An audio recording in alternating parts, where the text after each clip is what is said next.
We have come to the closing video of the series, the last chapter in the story of Psychedelia. Unless future developments require another chapter, this is the finale. And here, I want to do something different. I want to talk about the present, and a little bit about the future. But first, I'd like to explain why I felt compelled to tell this story. Okay, the short answer is that I felt no one else had ever told it in a way that did it justice. But there are other reasons.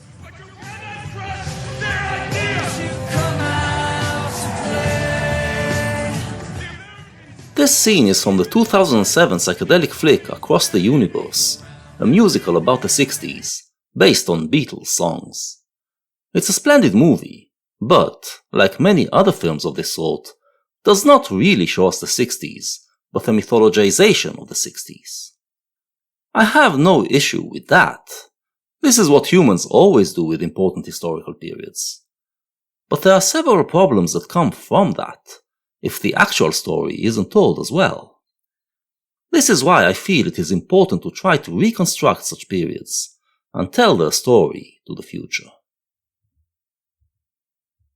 I refer to the 50 years between 1955 and 2005 as the rock and roll period, and the period that we are in right now, and began in 1995, as the cyber period.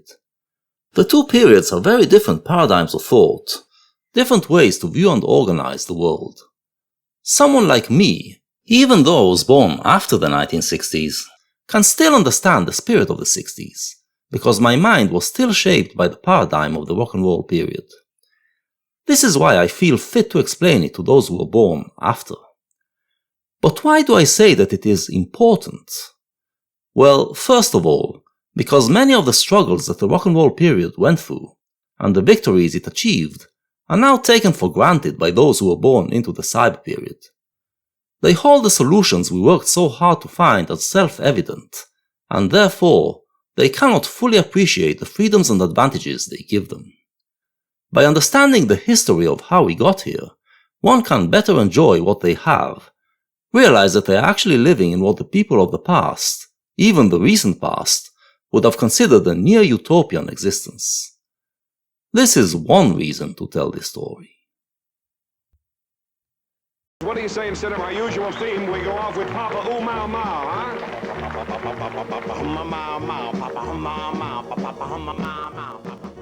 Another reason is that when you don't understand the spirit of a period, you can't fully appreciate its art. Great pieces of art have the power to liberate you, provide transcendence, make you feel like you rise above your situation, open your mind to new possibilities, awaken things in you that you didn't even know were there. If you are born into a different paradigm, a lot of this will be lost on you. You may listen to 60s music and find it pretty, but probably not liberating or transcendent. This means that you lose a lot of the joy you may gain from it, and that's a shame in itself. But there is another unfortunate outcome. When you don't realize the spirituality of your own culture, you might believe those who tell you that it is spiritually bereft. We are currently in a precarious moment in which the spirit of the cyber period is not fully understood and appreciated yet, while the spirit of the rock and roll period is being forgotten. Thus, the Western spirit is felt as shallow, and is being attacked by all sorts of anti-liberal ideologies that present themselves as a deeper alternative. By understanding the greatness of what transpired in the rock and roll period, we can fortify the Western spirit. Finally, learning how the previous period transitioned into our period can make us understand our period better. We can gain a better understanding of why we think the way we do, and some heuristics to help us navigate the present. In this chapter, we shall focus on the transition between the rock and roll and cyber periods, describe what it did to the psychedelic experience, and ask what we can learn from it. Monday morning feels so bad. Everybody seems to nag me. Coming Tuesday I feel better. Even my old man looks good. As our starting point, let's go back to the beginning of the rock and roll period. Its first decade was a very special time, because 1965 is the year that I consider as the end of the modern age, the age that began in late 18th century. The paradigm of the modern age, through all its different periods, was dominated by the idea of progress, the idea that humanity is advancing towards fulfilling its goal, which is the creation of a fully enlightened society. In the last decade of this age, not least because the rock and roll youth seemed to go against its spirit, many thinkers started to realize that its time has come. And some of those thinkers started to think new thoughts that manifested the breakdown of the modern paradigm. One such thinker was Michel Foucault, who took European philosophy in another direction. Foucault had a novel way of looking at history, dividing it into periods, each ruled by its own paradigm. This, in itself, wasn't new. Many modern thinkers perceived history in this way. But, because of their belief in progress, they believed that a paradigm shifts due to an advancement that has been achieved. And, because of that the people of a period could fully understand the thinking of the people in periods that came before, since their thinking only built upon those previous ideas. Foucault showed that paradigm shifts occur due to random reasons, and that once they do, the past becomes inscrutable to us, and we need to try to reconstruct the paradigm of a certain period before we can even begin to understand the people living in it. With that, he threw the entire modern idea of progress into a loop. Foucault, in this regard, is a great influence on my thinking. I have the same perception of history. But what he didn't realize was that the Western spirit of his time had already shifted, that a new age had replaced the modern age. What I call the pop age began in 1915 and offered an alternative to the decaying modern spirit. Foucault, and the postmodernists who came in his wake, were still looking mainly at European culture to understand the spirit of the time, still looking for it in traditional mediums like literature, poetry, theater, classical music, and plastic arts. Meanwhile, American culture was using new mediums, cinema, radio, television, recorded popular music, pulp fiction, comic books, to create the paradigm of the pop age and offer a new and vital spirit. The period between 1915 and 1965, the transitional phase between the modern and pop ages, was when the paradigm gradually shifted, and the center of the Western spirit moved from Europe to America, from modern to pop. Within the pop frame, the period between 1915 and 1965 is what I call the Hollywood period. The decade between 1955 and 1965 was a transitional phase between the Hollywood and rock and roll periods. Foucault makes his mark during this phase, and he personifies what became of European intellectualism at the time, how it chose postmodernism instead of pop, and thus lost contact with the Western spirit. But the same transitional phase also gave rise to some American thinkers, who were more tuned in. First and foremost, there was Marshall McLuhan.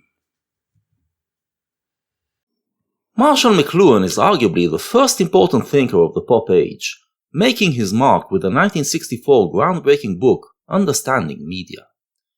Many of the insights in this book are still relevant today. He was the first to focus intently on mediums and how they shape history. By mediums, he means everything that humans create as an extension of themselves, from the wheel and the written word to the airplane and television of our time.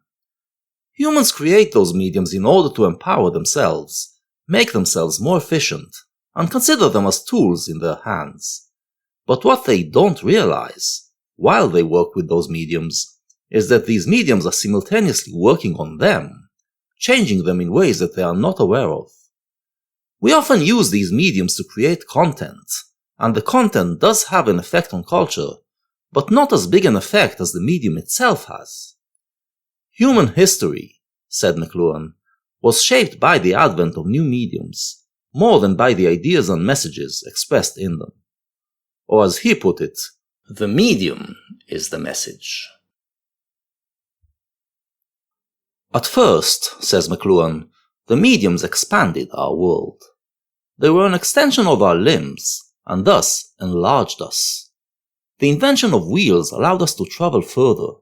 The invention of writing allowed us to preserve our knowledge. The invention of ships allowed us to go overseas, and so forth. This was the explosion period, when humanity expanded itself more and more. But then came the invention of electronic media, which is an extension of our nervous system, and since then, our consciousness has been imploding. The world used to be this vast unknown mystery, and we use the mediums to go out and explore it. But electronic media brings everything that happens around the globe to us, making our world feel smaller, making us feel like everyone is invading our mind. We have become a global village, where everyone is part of everyone else's life. McLuhan is another thinker who influenced my thought. Basically, it is his thinking, combined with Foucault and Nietzsche, that shapes the way I view history. If we switch back to my reading of history, I would say that the modern age promoted science and technology to create the means to bring about the perfect society. But the acceleration of technological innovation caused an avalanche of new media, coming one after the other in rapid pace, changing our consciousness in ways that modern thought did not predict, and eventually giving rise to the consciousness of the pop age. Among the many revolutions that the pop age brought in the way we view the world, I shall mention just a couple. One is that the modern age thought about human activity in terms of work. That is, in terms of activity that is done not for the sake of itself, but for the sake of achieving something else. Human identity was defined by what people did for living. Even those who wanted to change this situation, and bring a world in which humans don't have to work all the time, thought about it in terms of a utopian future, which we have to work to achieve. But all the technological innovations, and the workers' struggle to shorten working hours, eventually created a situation where people had a lot of leisure time, and that laid the ground for the pop age. The consciousness of the pop age is centered in play, that is, in activity that is done for the sake of itself, and pop identities are play identities, based on the things we do in our leisure time. The identities that we discussed in this series, such as the beatniks and the hippies, are such identities. The other revolution was that while the modern mind was judging things by how they would shape the future, the pop mind is judging them by how they enhance the present. In the Hollywood period, society, still ruled by the modern mindset, was still focused on progress towards the future. But pop culture was already taking all the technological innovations and figuring out how to have fun with them in the present. The rise of radio networks in the early 1920s meant that art and entertainment didn't have to move from place to place to be experienced, but could be experienced by everyone at the same time. Radio shows were usually broadcast live, so they could be experienced as they were created. Jazz musicians didn't like to write or record their music, but improvised it on the spot, believing that every performance is a unique creation that should not be replicated. The pop mindset of the time still regarded society as progressing, but focused on making the most of this particular moment in its journey. McLuhan's thinking in understanding media belongs to the Hollywood period. He is thinking in modern terms, well versed in modern mediums, but also shows a deep understanding of the effect that the pop mediums had. However, he misses the shift that the rock and roll period brought along. In the rock and roll period, the chief medium became pop music, and the focus was not on the performance, like in jazz, but on the recording. The major discovery was that every style of music has its own experience, an ecstatic experience that cannot be codified in musical notes, but can be preserved by a recording. The ecstatic experience that rock and roll music created in the bodies of its young listeners was something more powerful than they ever experienced, and they craved records that would replicate that rock and roll experience. From here on, music would be judged not by elements like melody and harmony, but by its ability to create the experience. It worked retroactively, too. Music fans went back to older styles, and realized that there was also a jazz experience, a swing experience, a blues experience, and so forth, and started to judge these styles accordingly. And every new pop style would have its own ecstatic experience, which would become the basis for the group identity of its fans. The first intellectual of the time to publish a book revolving around an ecstatic experience was none other than Timothy Leary, with his 1964 book, The Psychedelic Experience, which we discussed in part 3 of the series. Leary, however, was still thinking in modern terms. He approached the issue of psychedelic drugs like a scientist, believing they could increase our knowledge of the human mind and help humanity's progress.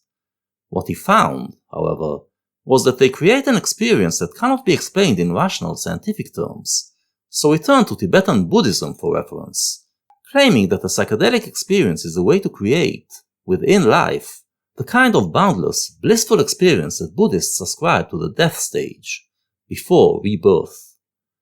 This was an idea that the kids who grew up on rock and roll, and thus knew about ecstatic experiences, could connect to.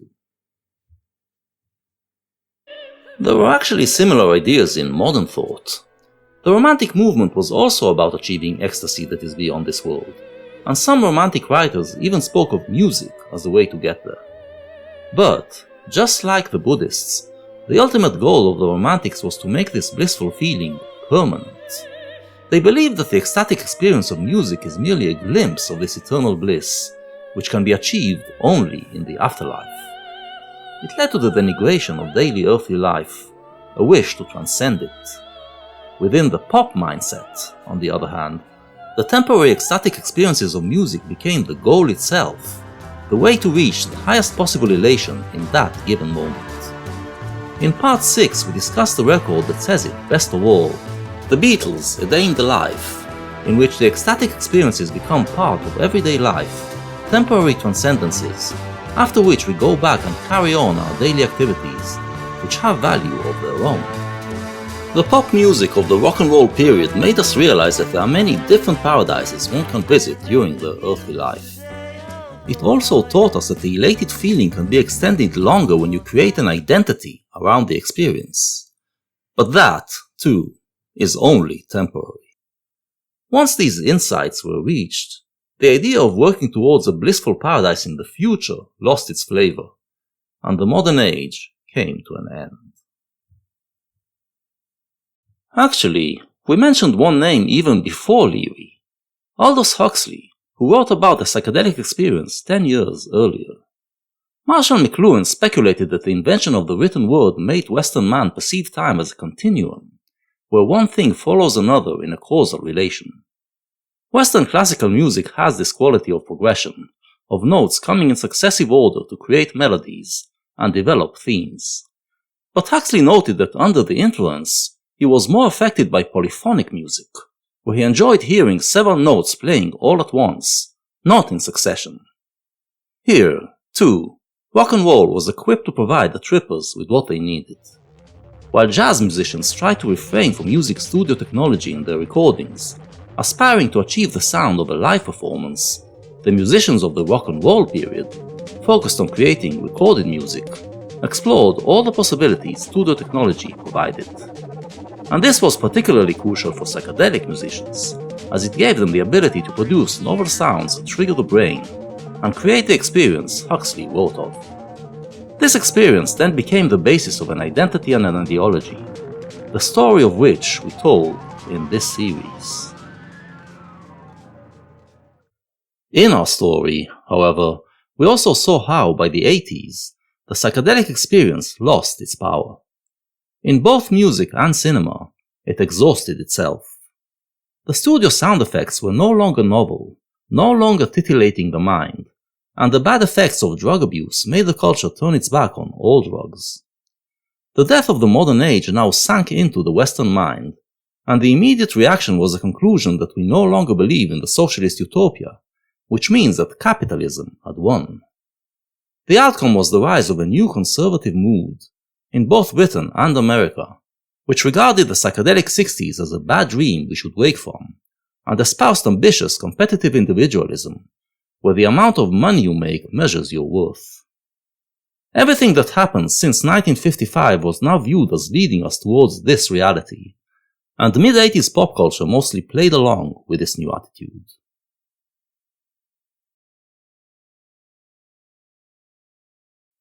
There were, however, other voices.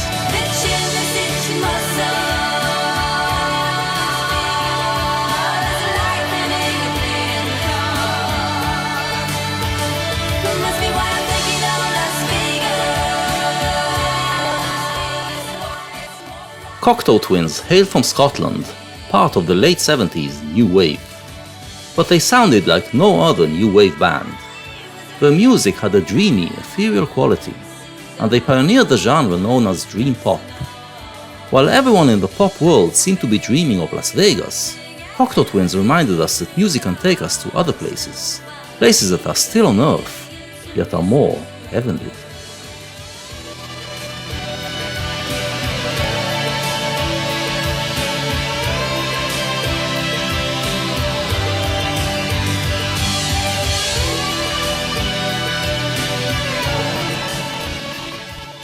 Dream pop brought a touch of psychedelia to 80s music, and led to the formation of This Mortal Coil, a project that was led by two musicians, but its point was to host other dream pop acts.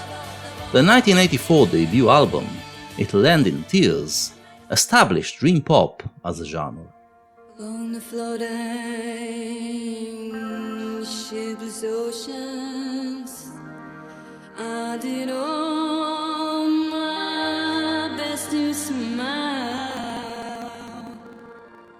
When David Lynch, the most provocative film director of the 80s, heard this track, Elizabeth Fraser of Cocteau Twins covering Tim Buckley's 1970 classic Song to the Siren, he wanted it for a new movie he was working on. Failing to secure the rights to it, he asked composer Angelo Badalamenti to create something similar.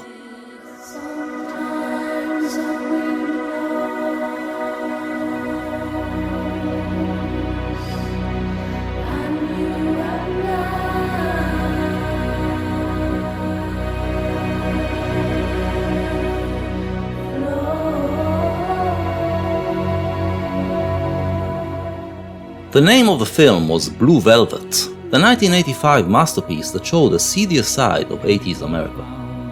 It took its name from a song written in 1950 that later became a rock and roll standard, and this symbolizes Lynch's view of the rock and roll period. While other 80s directors generally celebrated rock and roll music, and the culture around it, as the spirit that led us to this good life, Lynch saw darkness in it. The good life, in his films, is shown as a dreamy facade, under which forces of good and evil are fighting an ugly war. Dream pop, with its eerie feel, was the genre he chose to reflect this reality.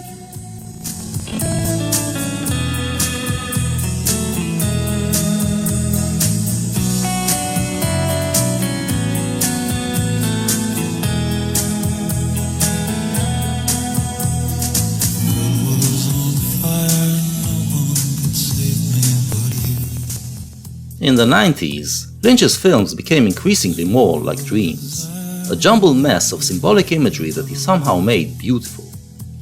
Almost single-handedly, he brought surrealism back into cinema.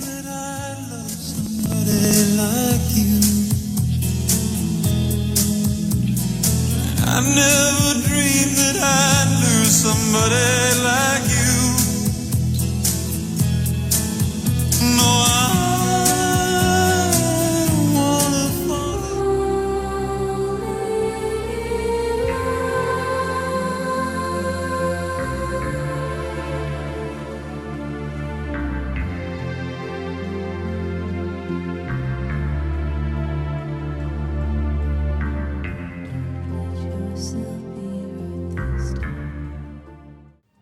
This was in America. Across the pond, things were slightly different.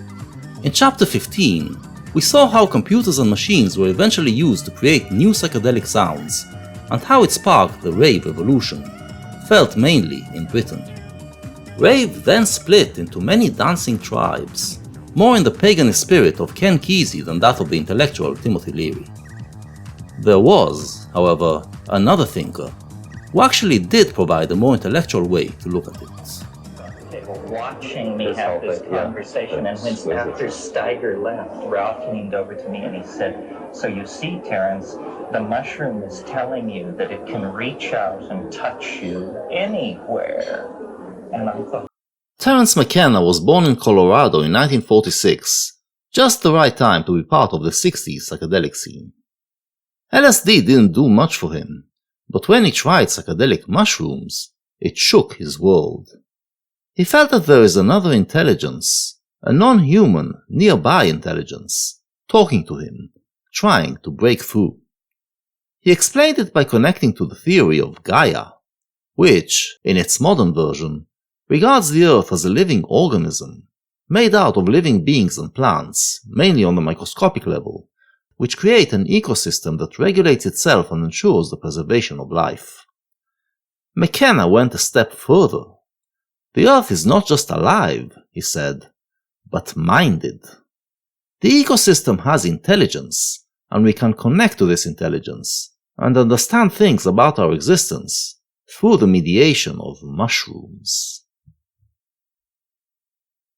Furthermore, he believed that this ecosystem, what we call nature, is growing and progressing towards a utopian future. He was still thinking in modern terms, then, although he recognized that the modern age reached a dead end in the 60s. The problem, argued McKenna, was that science focused only on matter, and thus could not fully understand nature. The psychedelic movement was the moment when nature intervened, and started to speak to us through hallucinogens, and finally turned our scientific gaze towards the mind, so we can help it make the final step. With the new science of computers, we can now bring the mind into the open, and achieve our full potential, as well as unity with nature. My vision of the final human future, he said in a 1983 talk, is an effort to exteriorize the soul and internalize the body, so the exterior soul will exist as a superconducting lens of translinguistic matter generated out of the body of each of us at a critical juncture at our psychedelic bar mitzvah. From that point on, we will be eternal somewhere in the solid-state matrix of the translinguistic lens we have become. One's body image will exist as a holographic wave transform while one is at play in the fields of the Lord and living in Elysium. Trying to find antecedents to his way of thinking, McKenna followed Timothy Leary and traveled to India, but realized that the Buddhist monks were not about connecting to nature. He found what he sought in a culture that went much further back, the tribal culture with its shamans. The shamans, often using psychedelic mushrooms, believed that they were connecting to spirits in nature, thus gaining knowledge about it. Western culture, with its science, buried this kind of knowledge, but the new technology leads us back to it. This, he prophesied, will lead to an archaic revival in which we will reconnect to our tribal origins, reconnect to the oneness of nature. well, for instance, I see most of what's happened in the 20th century as being unconsciously driven by this fascination with the archaic. Fascination with the archaic. Yes, I mean... Wow, that was, of all the things I predicted you'd say, it wasn't that. Tell me what Well, for instance, Impressionism deconstructs the hard image of realism and gives you a feeling toned thing, which was very antithetical to Victorian Edwardian thought. Then Freud and Jung describe different aspects of the unconscious, but to do it, Freud has to talk about repressed, primitive sexual imaginings. Jung talks about folklore, fairy tales, and mythology.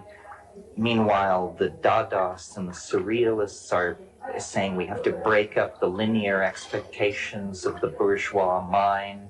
And then you get at Jackson Pollock and those people who say the image itself has to be thrown out.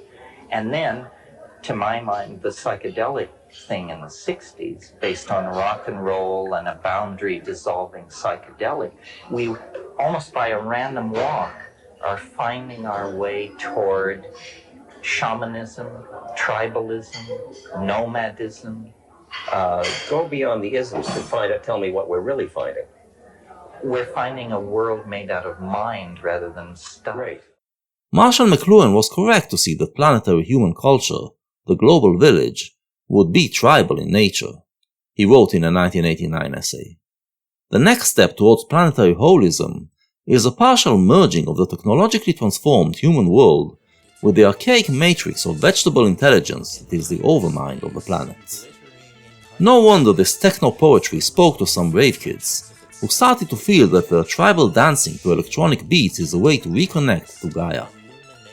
The 90s were about technopaganism, using technology to revive an ancient past, when humans were still part of nature. We can build a kind of map of not only the past of the universe and the evolutionary progression into novelty, but a kind of map of the future. This is what shamanism has always been about. A shaman is someone who has been to the end. It's someone who knows how the world really works. And knowing how the world really works means to have risen outside, above, beyond the dimensions of ordinary space-time and casuistry, and actually see... As we can see, the advancement of computer science brought new ideas about how to expand the human mind, after psychedelic drugs did all they could do. And this brought the return of none other than Timothy Leary, who in the late 80s started to think new thoughts. Marshall McLuhan spoke wisely, he wrote. Change the media and you change the culture. Attempting to think McLuhanesque thoughts, he noted that television became popularized in the 1950s.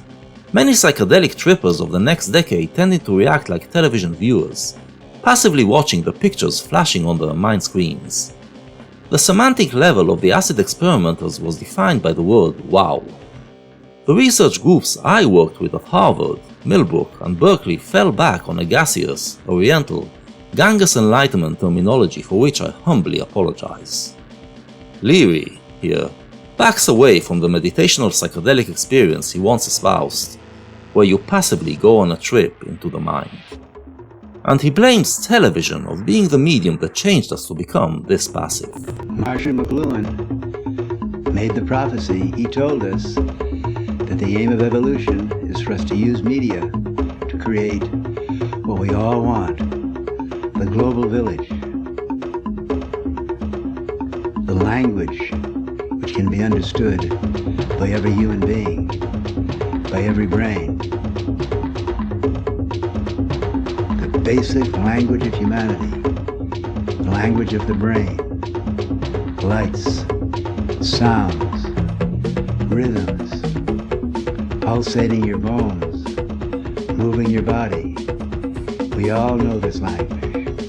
We can all sing and dance this language of electrons, of radio waves, of rhythms.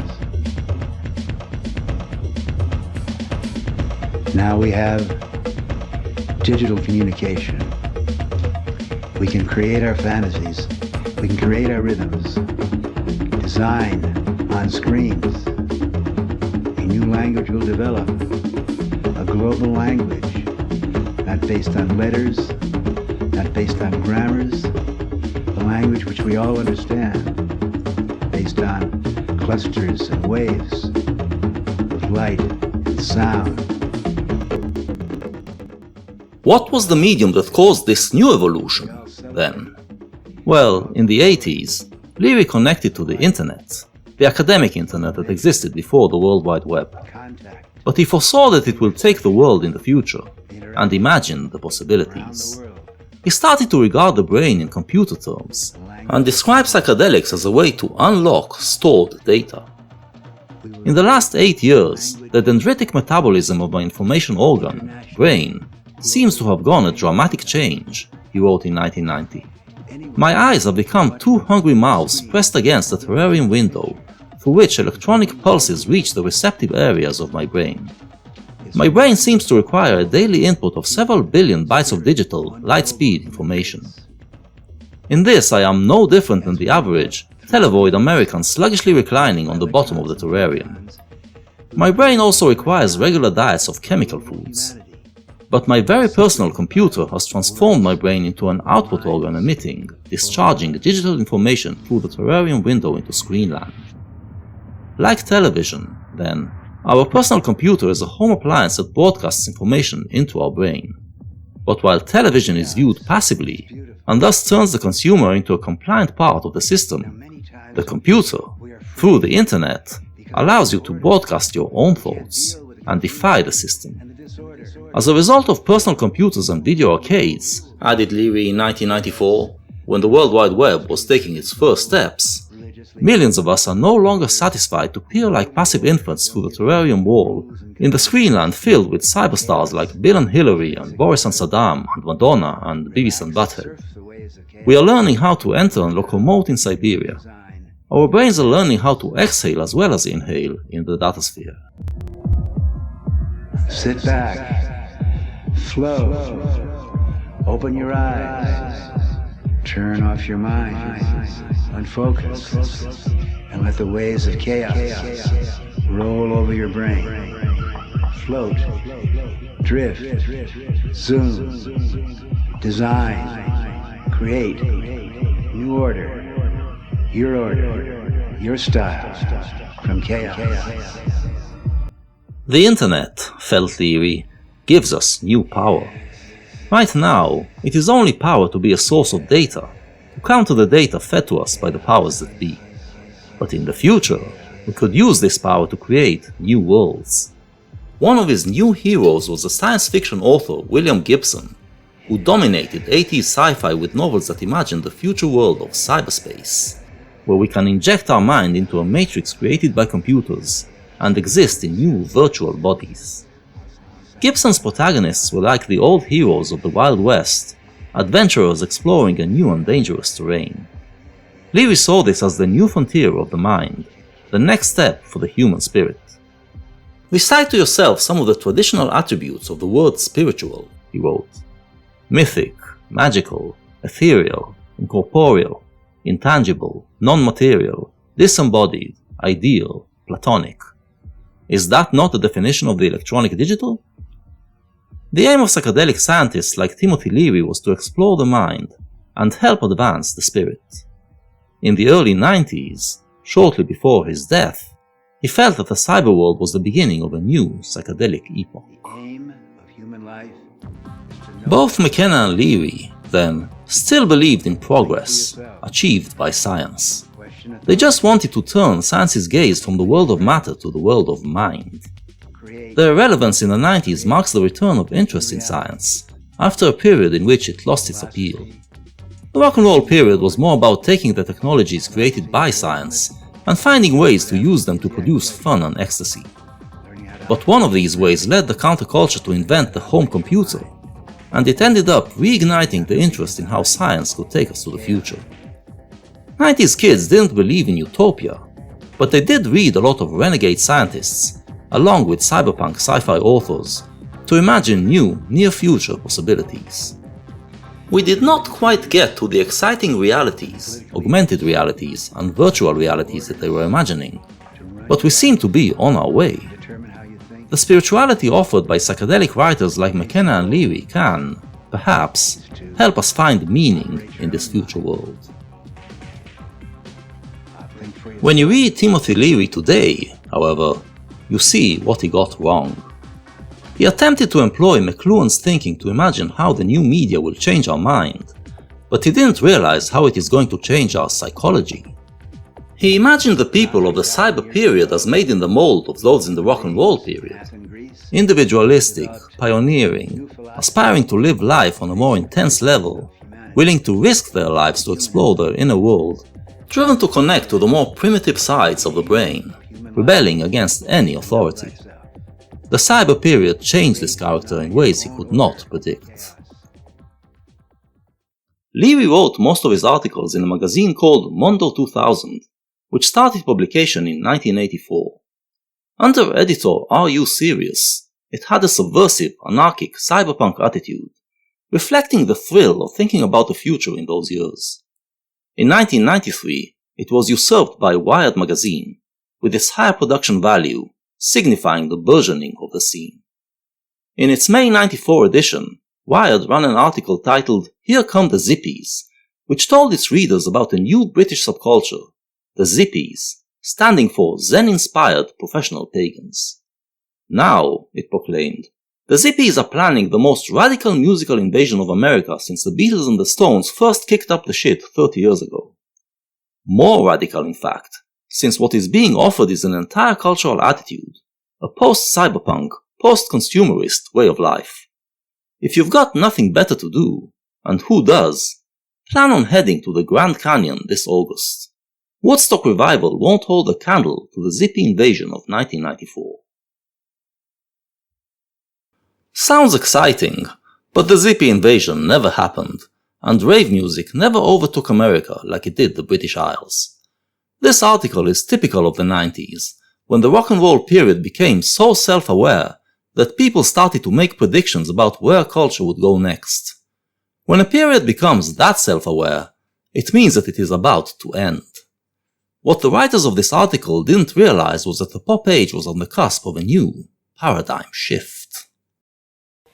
It spans the globe like a superhighway. It is called Internet.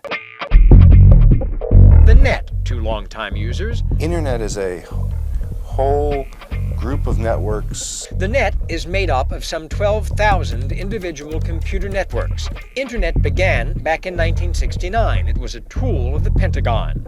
But nowadays, just about anyone with a computer and a modem can join in, usually for a nominal fee. When Carol Phillips wants to know what's going on in her community, she takes a walk to the computer in her family room.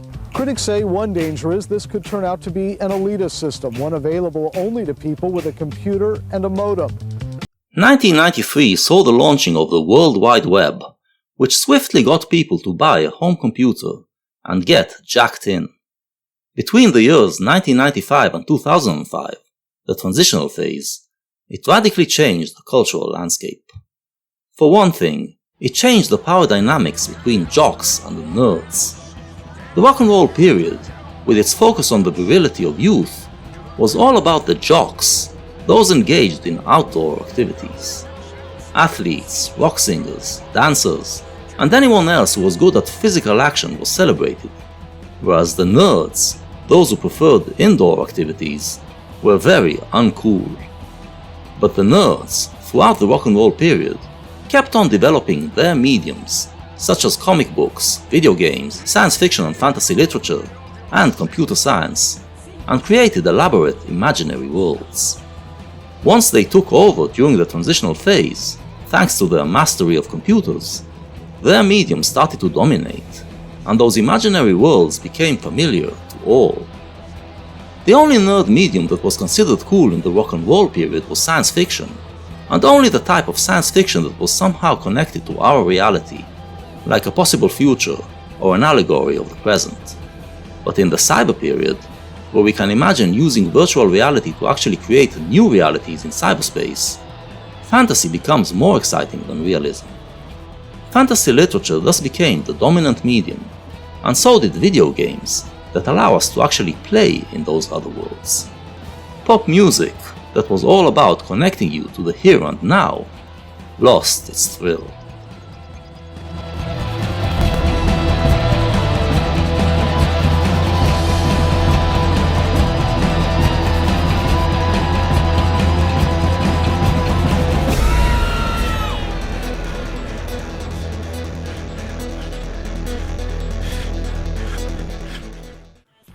There were also reasons that had to do with the inner dynamics of the rock and roll period itself. To put it bluntly, it ran itself out. The musical styles were all based on ecstatic experiences, and the ecstatic experiences were created when musicians found a perfect combination of singing style, body movement, rhythm, and sound. Before rock and roll, there was what was known as a singing voice, and professional singers would be vocally trained. In the rock and roll period, any way of producing noise out of your mouth could be considered singing, and had a style created around it. But after heavy metal explored even the most guttural, strenuous, and scary voices, and hip-hop made even talking into singing, we pretty much squeezed out any sound that can be squeezed out of the human body to create ecstasy. Meanwhile, digital machines gave musicians the ability to create any sound they want, and by the late 90s, they all but explored all the possible sounds. The early 2000s, with styles like grime and dubstep, was the last time pop music gave us something that sounded fresh and new. More critically, the internet changed the way we socialize. In the rock and roll period, kids got together in clubs and concerts to experience a musical style that they heard on the radio and connected to, and formed a group identity around it. It became their world, which only they understood, and they had an us versus the rest of the world mentality. Once they had the internet, however, they could find kids who shared their interests without the need for the mediation of music. Then, in the late 90s, the technology to transform music into audio files was invented, and people started to use the internet to share files and learn about each other's musical cultures. Thus, pop music lost its tribalism. The bands that came since then did not emerge out of musical scenes, but tended to have an eclectic sound that combined several musical styles.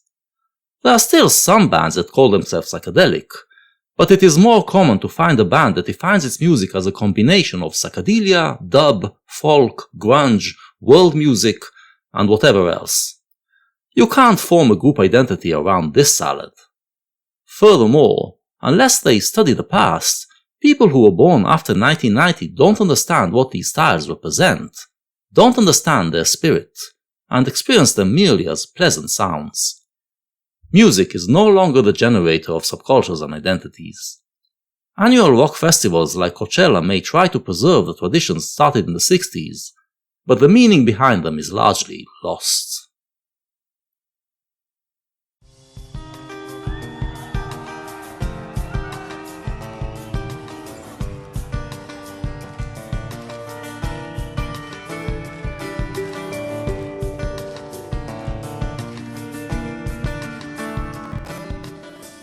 One genre that actually experienced a revival because of this is progressive rock, which was considered pariah after the punk revolution.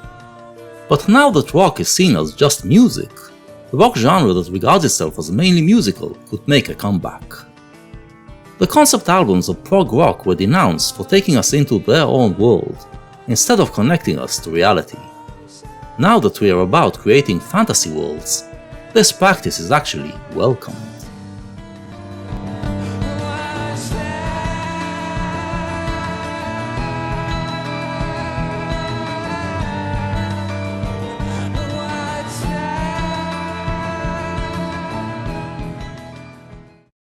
In 1999, cyberpunk finally made it to the big screen, with The Matrix, which showed humanity living in the virtual reality of cyberspace.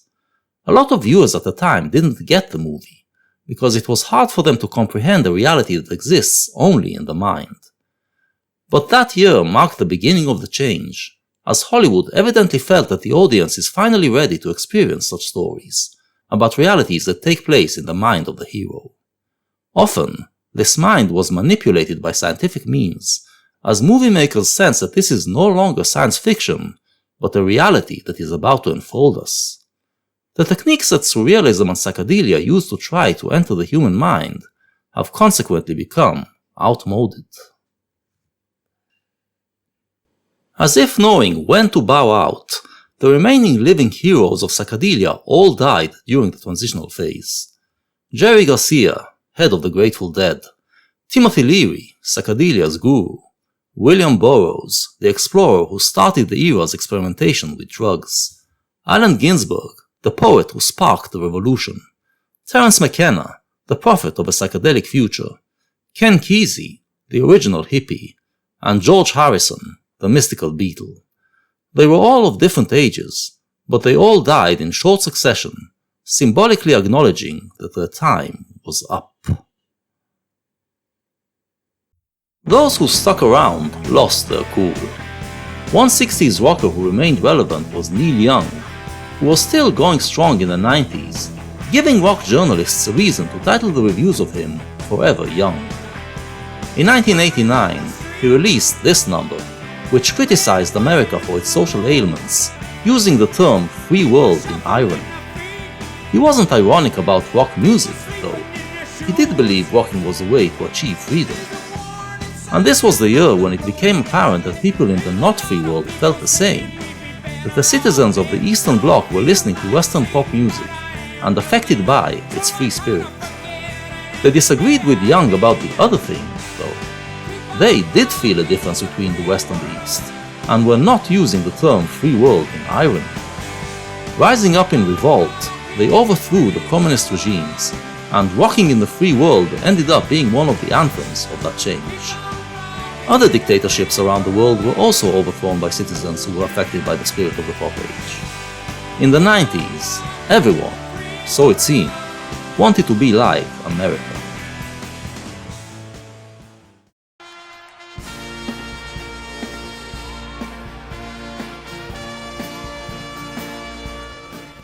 Alas, the American spirit read it wrong.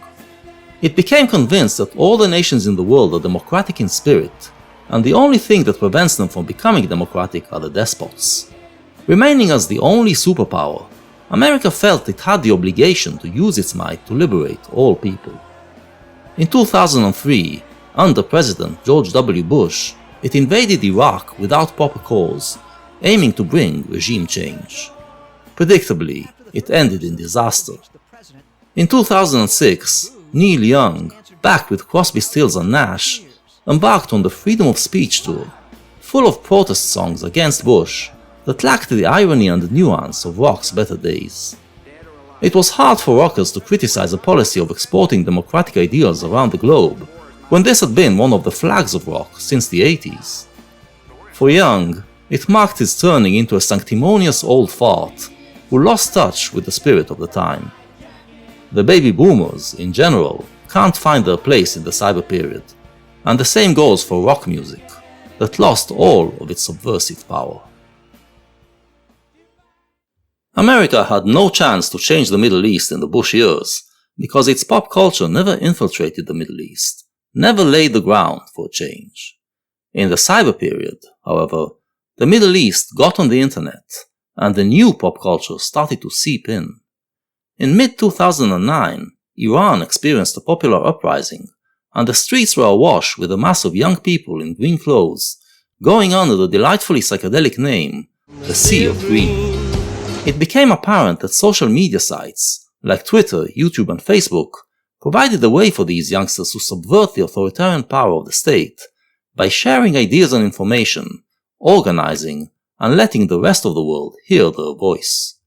The revolt failed to bring down the theocratic system, but that spirit is still simmering in Iran, and the social networks keep on being a global subversive force.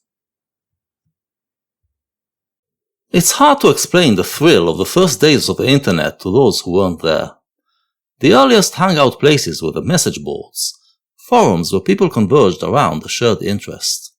Suddenly, it felt like our circle became so much bigger, like we were connected to the entire world, participating in a global symposium.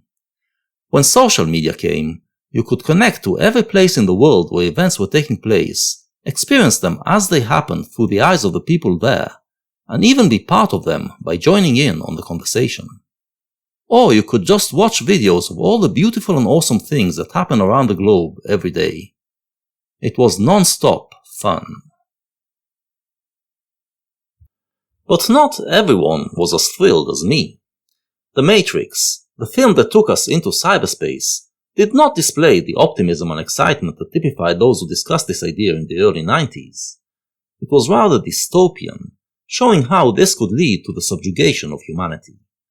The Matrix was made by the Wachowski brothers, who later became the Wachowski sisters, and the films they made during the transitional period all have their heroes feeling like they are trapped in a reality that is wrong, and trying to break free.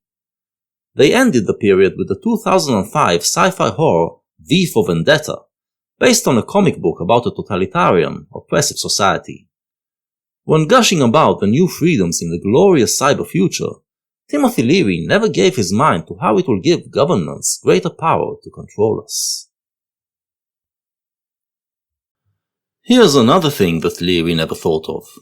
The effect of the internet on the human psyche was felt as an expansion at first, as you were suddenly connected to the world. But, as McLuhan warned, eventually it led to implosion.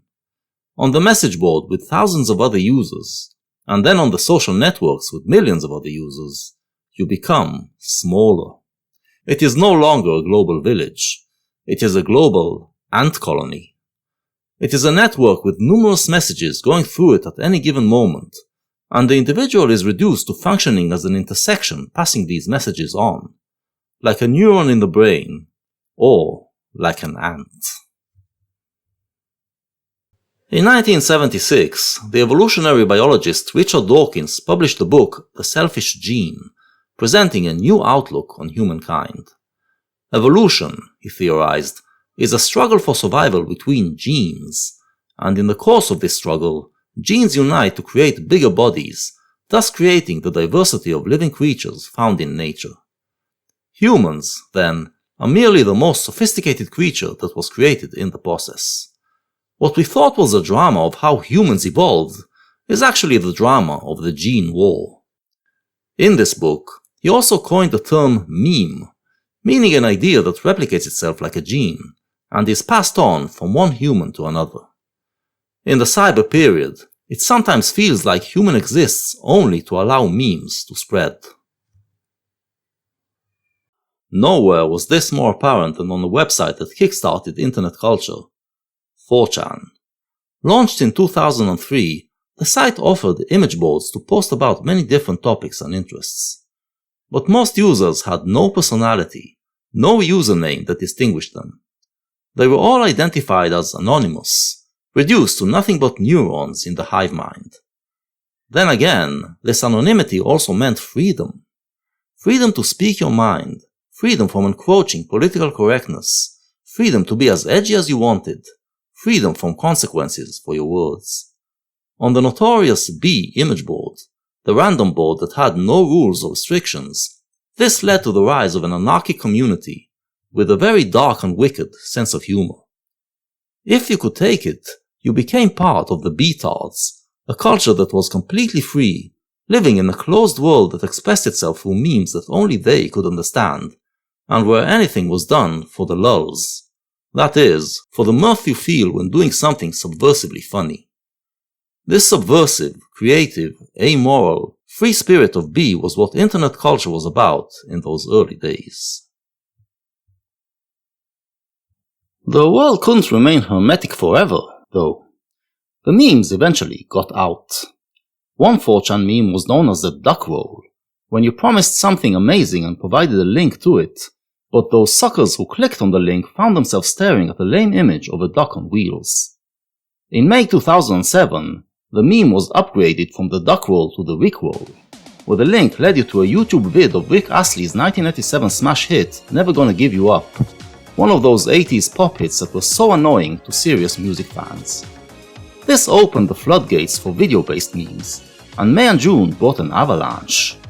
That summer, internet culture was introduced to a keyboard-playing cat, a rodent with dramatic flair, a zombie kid providing the perfect non sequitur, a historic dictator sitting in a bunker and getting mad about everything he found out about today's world, and an evil baby named Charlie. In July came the This Is Sparta techno remix, which juxtaposed the face of King Leonidas from the freshly released film 300 with many 4chan memes, to the tune of a techno remix of his famous quote. It became a meme in itself, inspiring many other techno remixes of 4chan memes. It helped make rave music, finally, a dominant sound in American pop, and it was the moment when 4chan culture started to spill over into the rest of the internet. Around the same time, the B-tards realized that they have power, if they band together. Their first major target was the Church of Scientology, another one of those strange religions that emerged in 60s America. By the turn of the millennium, it became apparent that it is a nasty cult that tore people away from their families and used its power to hound those who dared to leave it, or even speak against it. But they couldn't hound you if they didn't know who you were, and 4chan gave rise to Anonymous, a loose group of activists who organized on the B image board and collectively hid behind a Guy Fawkes mask, like the hero in V for Vendetta.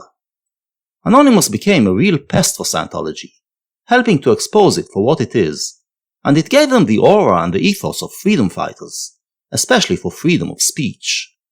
But the amoral, ruthless spirit of 4chan directed them in their actions, and they could just as well be oppressors. They fell in love with the idea of the internet as an ant colony, where everyone is anonymous and just participates in memes and lulz, and they detested and even attacked those whom they regarded as attention whores.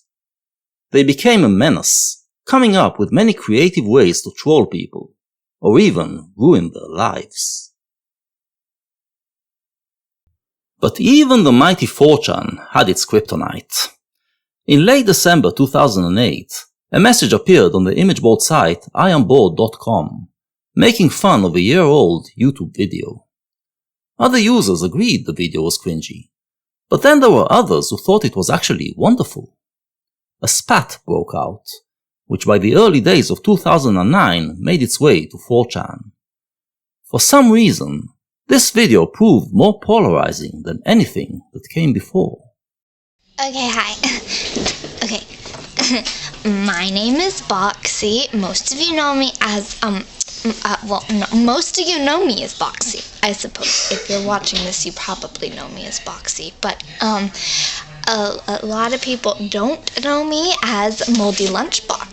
And, so, yeah, that's my Gaia username on Gaia Online. And I told my Gaia Online friend, buddy, one second, I'm uncomfortable. I told my Gaia Online buddy friend, Admiral Awesome, that I would make a video just for him. So I'm doing it. Here it is. Addy, I love you. I love you. And, what was it about Boxy? It's easy to see why she so annoyed some people, but why were others so hooked? It seems that, for them, the random, spasmodic, hyperactive, all over the place spirit of B somehow manifested itself in this one cute girl. There was nothing like her in media before, nothing that made them feel represented. The ants finally found their queen. And now this one is for Ant. It's not his Gaia name, but he told me to call it Ant. He's pretty interesting, I'd say, because he just is, and if you can't take my word on it, then you're dumb. And the betards, true to their rep, went berserk. While some of them declared Boxy the queen of the internet, others claimed she was the worst thing that ever happened on the boards. The civil war raged for days, and then a new, unexpected development occurred, when one of the anonymous users claimed that she was Boxy, and provided some photos as proof. Some believed it and gushed over her, others remained unconvinced and accused her of trolling, so she promised to upload a new video to verify her identity. On January 9th, she delivered. Okay, hi. So, my name is Boxy, and it's been a while since I made a new video, so I decided that because of recent events that I could make a new video. And, so let's just start off by getting a couple things straight. I provided you with a couple different pictures. Such as like the one where I'm like, and it says, I saw what you did there, and then you peoples were all like, you was trolling, and I was like, I am not trolling, I am Boxy, you see? And Boxy, actually a 16-year-old named Katie Wayne, saw the whole thing as good fun. She played her character again, that of an excited little girl trapped in a teenager's body, and gave a good-natured response to all those who addressed her. She didn't realize what she was getting herself into. The new video made 4chan go even crazier. The Boxy lovers forgot about all else and clogged up the boards with threads dedicated to their queen. The Boxy haters were worse. Boxy, you really need to stop being on the internet. It's really, really, really annoying. Plus, how can I put this? It seems like you have a problem where you mix coffee and crack at the same time. I do not approve of this, nor do my brethren. Stop being a fucking cam whore. Bitch. For the haters, Boxy wasn't just annoying, but someone who committed the worst sin of all, the sin of being an attention whore. The fact that all she did was upload a couple of videos to entertain her Gaia Online buddies, and then another one to respond to all the attention that they were giving her, was lost on them. Incensed by all the Boxy threads, which they regarded as cancer that must be chemoed, they launched a DDoS attack on 4chan, actually bringing down the internet's most notorious website. When this didn't help, they hacked into her account and threatened to dox her if she made another video. Eventually, she did get doxed, and the poor girl had to deal with multiple rape and murder threats. She disappeared off the internet and went into hiding, and the rumor was that she was dead. The haters thought this was the end of the story, but the Boxy lovers couldn't let go. For the first time, the beatards felt pangs about the consequences of their actions, realizing that they collectively terrorized the sweet, kind-hearted girl who was just being friendly to them. They couldn't leave it at that. The Boxy myth grew and grew, transcending 4chan, becoming the first internet phenomenon that caught the attention of the offline world. 2009 was the year that internet culture started to have an impact. Back then, I tried to understand this phenomenon.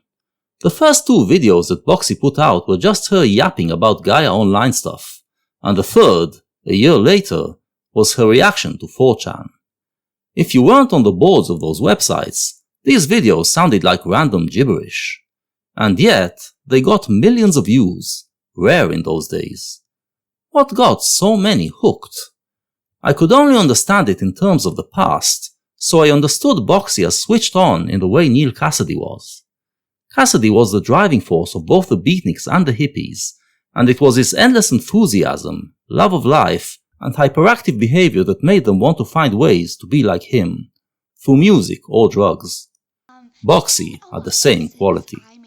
Her sparkling eyes, exuberant voice, joie de vivre, and excitement about everything made her so captivating to watch. But there were some ways in which she was different from Cassidy. I don't do drugs. No, I know that you all think that I do drugs, but I don't, actually, and I actually don't have ADD either.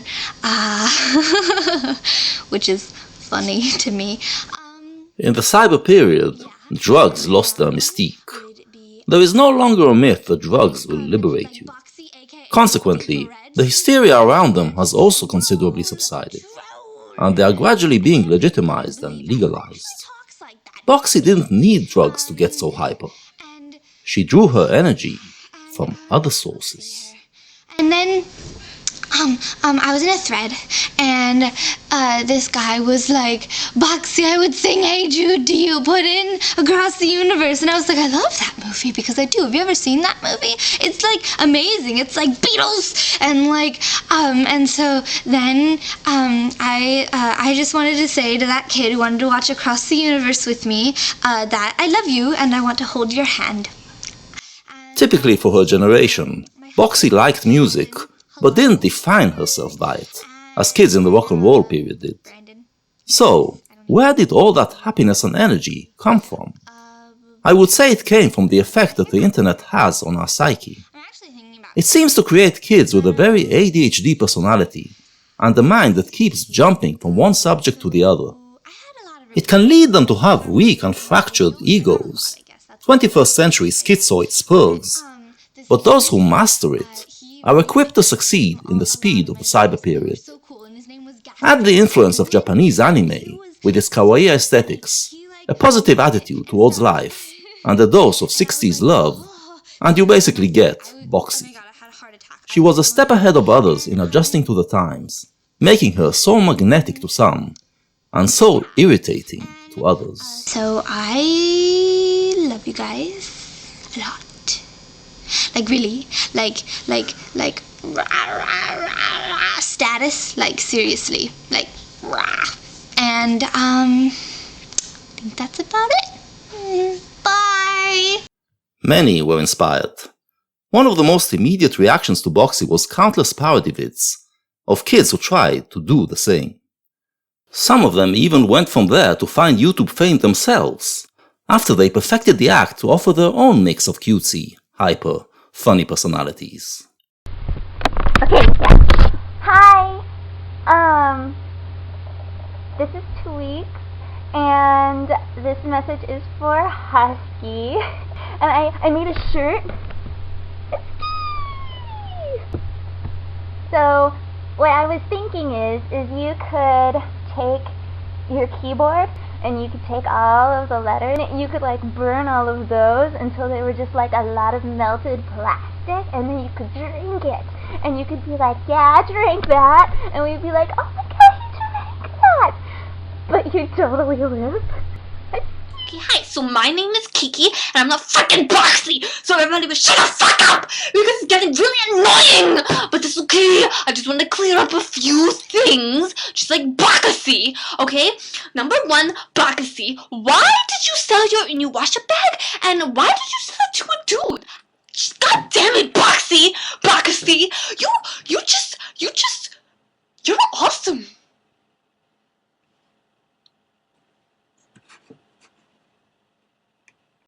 2009 was the year when the center of internet culture started to shift from 4chan to YouTube, and from the collectivist, anonymous, and colony mentality back to individualism and showmanship.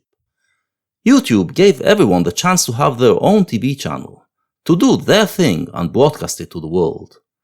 No one could imagine just how much creativity this would lead to, but kids, and later older people, found numerous ways to create content, exposing us to areas of interest we never knew were there. Anyone, it turns out, can become a queen ant. You just have to find something that you are good at, find a way to present it, and there will be ants out there who will turn you into their queen, and form a colony around you that can range from a few hundreds to tens of millions.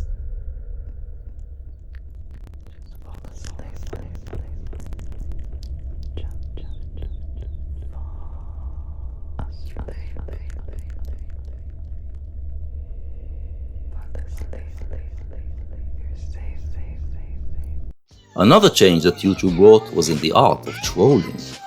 Trolling used to mean just finding ways to enrage people for the lulz, and it was performed by anonymous trolls, or by Anonymous.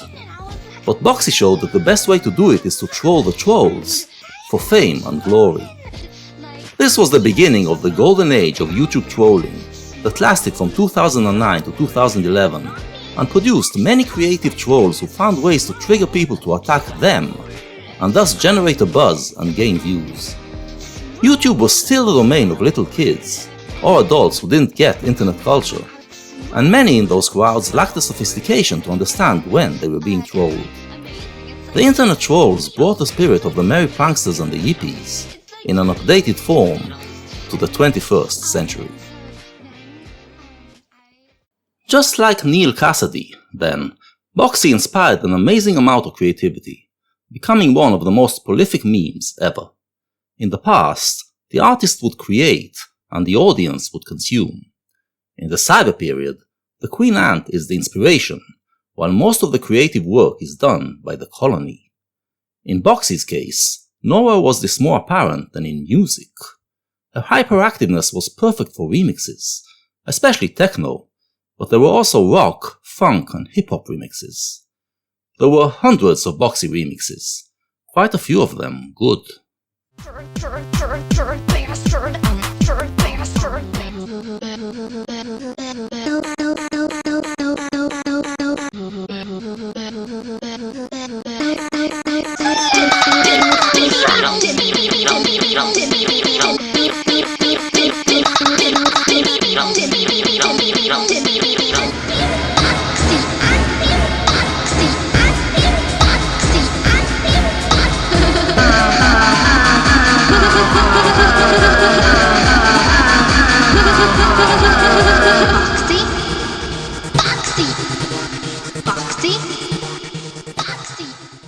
More originally, there were the songifications.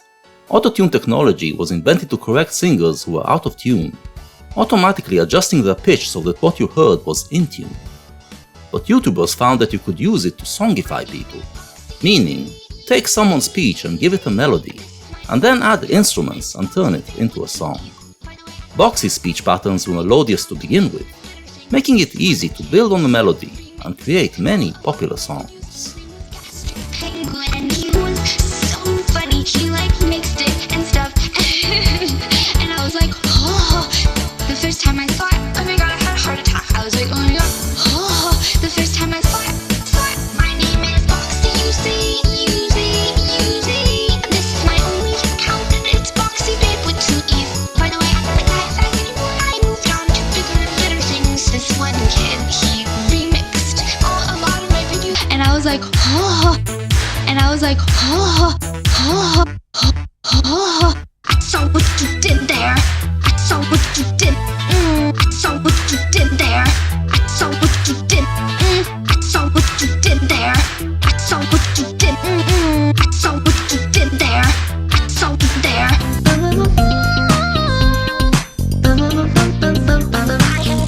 I am Boxy, and it's Boxy babe with 2 E's. I am Boxy, and watch across the universe with me. I love you and you. I love you too. Boxy babe with 2 E's. Watch across the universe with me. Watch across the universe with me. This new way of creating music came in very handy in those years, as 2009 to 2013 gave us many folk heroes, ordinary people who were caught on camera doing something extraordinary, and went viral on YouTube. They would then become memes, leading to many fun parodies, remixes, and songifications. Double rainbow on the way across the sky. So intense. Double rainbow on the way across the sky. Wow, wow, oh my god. For me, personally, those years felt like I was living in the utopia that the merry pranksters dreamed of, that we are all on the bus. The bus was supposed to be a bubble in which everyone does their thing, and others react to it and add their thing, to create an endless jam session in which everyone is always connected to the moment. It was meant to rescue you from the boredom of modern life. Well, in the cyber period, there is never a dull moment, and because I was aware of those earlier times, I could appreciate just how unprecedented and awesome it was. Every moment could bring something fresh and exciting from somewhere in the world, and that something would become a meme that would lead to a ton of creativity and enjoyment. Social networks like YouTube, Twitter and Facebook, the message boards of sites like 4chan and Reddit, personal blogs and websites, imaginative trolls and pranksters, all set internet culture on an endless swing. There was no censorship, no big money to corrupt everything, no boundaries that couldn't be traversed. We were all on the bus, and the bus was rocking. One hectic week in 2010 can show just how exciting it could be. On November 14th, 4chan users launched an attack on another popular website, the microblogging site Tumblr. The official reason was that they were angry at Tumblr for stealing their memes, but there was a deeper conflict going on. Tumblr became home to all those whose egos were weakened by the internet, turning them into a neurotic mess, triggered into anxiety attacks by things that previous generations would have considered insignificant slights. Tumblr culture treaded carefully for fear of offending anyone, and censored those who did. The two types of extreme sociopathological behavior created by the internet, the nihilistic, wicked, amoral attitude of 4chan, and the self-pitying, intolerant, censorious attitude of Tumblr, came to a head. The betards flooded the Tumblr boards with offensive material and launched DDoS attacks. But Tumblr was a big site and proved to be 4chan's match. The Tumblrinas retaliated by posting cute kittens on the 4chan boards and launching DDoS attacks of their own. The war raged on for several days, spilling over to the social networks, and temporarily brought both sides down. Eventually, though, the more peaceful elements within them managed to impose a truce, showing that peace and stability can be achieved even in states of anarchy. A couple of days later, while the war was still raging on, 4chan had to contend with a new menace. It all started a couple of weeks earlier, when a TV critic wrote an article decrying the decline of animated TV shows that have lost their originality and became formulaic and commercialized. As an example, he noted a new show called My Little Pony. The article was found by members of the 4chan Comics and Cartoons board, who proceeded to watch the show in order to make fun of it, but instead, they all fell in love with it. The colorful flash animation, quirky characters, wholesome messages, and mainly its humor appealed not just to little girls, the target audience, but to adults as well, including men. A new subculture emerged, the bronies. They started to appear on the boards in November, and by February, they were big enough to attack, spamming the B-boards with pictures of ponies, trolling the cynical inhabitants with cuteness, and sending them into a rage. The B-tards responded with gory images of mutilated ponies, but nothing could deter the bronies, and they eventually managed to turn the show into a cultural phenomenon. The bronies brought the 60s spirit into nihilistic chan culture, giving it a more positive vibe. Among other things, it showed how television shows and animation are two of the main mediums helping the cyber period figure out its values. Then, on the 18th, something happened that made 4chan forget about it all. Boxy resurfaced. Katie Wayne, now 18 and preparing to go to college, thought that maybe she could make some lemonade out of the lemons of the Boxy experience. 2 years have passed, so she figured that everyone has moved on, but maybe some still remembered and would be interested in buying some Boxy memorabilia on eBay, helping her finance her studies. Once again, she underestimated just how fanatic the B-tards could be. The Boxy haters started raging again, vowing to purge the internet from her presence once more. But their reaction was dwarfed by an outpouring of love. Love that came from all over the world. Love from people who by now have turned their queen into a legendary myth. They showered her auction with money and begged her to come back on YouTube. Overwhelmed, Katie couldn't say no. She came back and became a wonderful YouTuber. The Boxy story shows us that there is hope for the cyber period, that even in the jungle of the internet we can have happy endings, because there is more good out there than there is bad. On the next month, December 2010, 4chan joined the big leagues. A trove of classified files of the American government were dumped online by a group that called itself WikiLeaks and was dedicated to exposing the dirty secrets of governance. It was a new kind of journalism, unfiltered, and it was something the governments could not abide.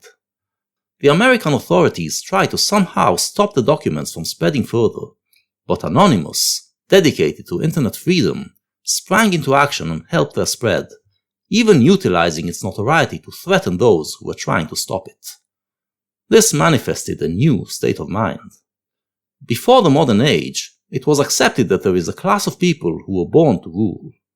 The modern age rebelled against this notion, but still believed that there is an elite that is more advanced than others, since it holds greater knowledge, so this elite should navigate us. The pop age was about the common man rebelling against this elite, but it was never about changing the power dynamics, just about the fun of rebellion. In the cyber period, the ant colony suddenly feels that it has power to rule and regulate itself, and doesn't need the elite. This makes it a danger to the elite, which responds in kind. After 2010, it was obvious that the internet wasn't going to remain free for long. The leak, it turned out, had serious repercussions. What it revealed sparked an uprising in Middle Eastern countries, as many Arabs took to the streets to protest their corrupt governments and demand democracy, in what became known as the Arab Spring.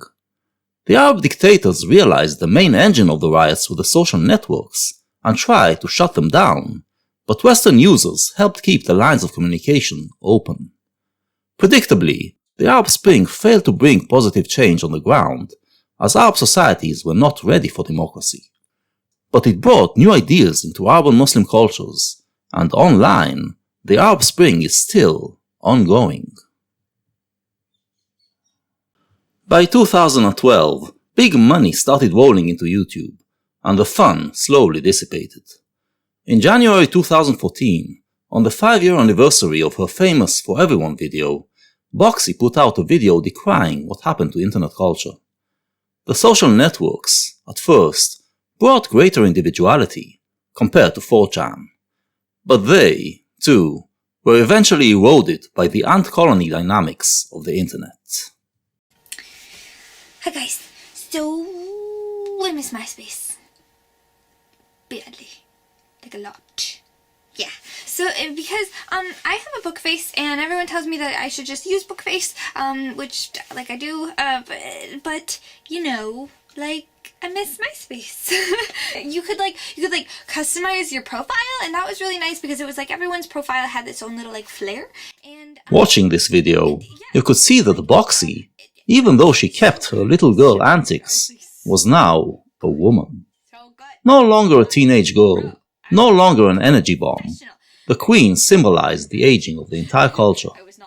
She was still lovely, but her speech lost its musicality, like the internet lost a big part of its swing. By the end of that year, Katie Wayne left YouTube, feeling that she lost the zest for creating videos. And she did so right on time, because 2014 was the year that the 4chan vs Tumblr war was reignited on a much more serious level. The two sociopathic behaviors that these sites fostered started to dominate the internet, going into every nook and cranny, destroying all the fun. By 2016, this battle entered politics, causing dangerous polarization in both the US and UK, and wreaking havoc on these societies. The Tumblr attitude represented the new radical, anti-liberal left, while 4chan's attitude informed the new populist right, or, in more extreme cases, the fascistic right. As of 2023, we are still stuck in this moment.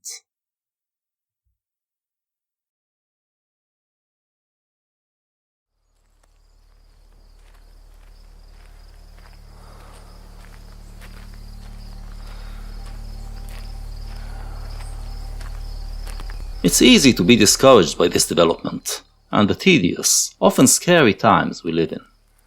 But history teaches us that whenever new mediums cause a paradigm shift, it inevitably creates this chaos, which we have to work our way out of. In the rock and roll period, it was only in the 90s that the conflicts were finally resolved and settled. What the rock and roll period taught us, though, is that they can be resolved without major bloodshed, when art steps in and becomes the battleground of ideas. This is what we should aspire to in the cyber period. In the meantime, we, as individuals, have to find ways to prevent internet culture from bringing us down. The thing to remember is that we are still living in the utopia that the mere pranksters only dreamed of, in a reality where every moment brings new things that spark people's creativity. We take it for granted nowadays, and so we have become jaded, but learning about the past can show us how blessed we are. In fact, many of the realities that seemed utopian to those living in previous eras, we are now living, and our problems are petty in comparison. Of course, this period brought its own problems, but we will deal better with these problems if we learn to appreciate what we have. This is what I hope I helped you do. As Timothy Leary taught us, it's all about set and settings. It is up to you. You can affect the algorithms to give you stuff that enriches your life and makes you happy, or you can wallow in toxic stuff that makes you angry and despondent. Of course, if you choose to be a culture warrior, you will have to engage with the negative stuff. But even then, it's up to you. My advice would be to consume a lot of positive stuff, mixed with some negative. Then your battle would come from a positive and loving place, and would be more effective. This is how you can avoid becoming mean-spirited. How do you avoid becoming an ant? Well, as we have seen, you can become a queen ant. Find the thing that you're good at, find a way to make it interesting to others, and create a following. Millions of people all over the world are doing just that. If you're not one of them, you can still use the internet to find deeper spiritual content than what social media gives you. Find something that you like and explore it. Going down the rabbit hole, in my experience, has not only been pleasurable and enriching, but also made me discover other things that I enjoy, new rabbit holes to jump into. It's an endless wonderland out there. If you have made it this far, it means that you have found something in this series that enriched your life and brought you joy. My work here is done.